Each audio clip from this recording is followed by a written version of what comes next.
আমি চাই আপনারা আধুনিক ভারতের, যার জন্মদিনকে জাতীয় শিক্ষা দিবস হিসেবে পালন করা হয় 5ই সেপ্টেম্বর, ডক্টর সর্বপল্লী রাধাকৃষ্ণনের ভাবনায় আপনারা নিজেকে তৈরি করুন। আপনারা মাঝে মাঝে স্মার্ট মোবাইল ফোনে আপনারা এপিজে আব্দুল কালাম জি, ভারতবর্ষের প্রাক্তন রাষ্ট্রপতি প্রয়াত, তার বক্তৃতাগুলো শুনুন, তার ক্লাসগুলো, তার ইন্টারেকশন, প্রশ্ন উত্তরগুলো শুনে নিজেকে সুন্দরভাবে তৈরি করুন, গড়ে তুলুন। আপনাদের সরকার আপনাদের সাথে থাকবে।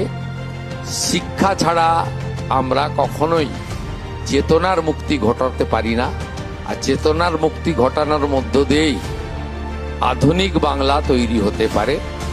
এই বাংলাতে এত এত মেধা সম্পন্ন লোকজন রয়েছে যারা ইউরোপের ইউনিভার্সিটিগুলোতে গিয়ে নেতৃত্ব দিচ্ছেন।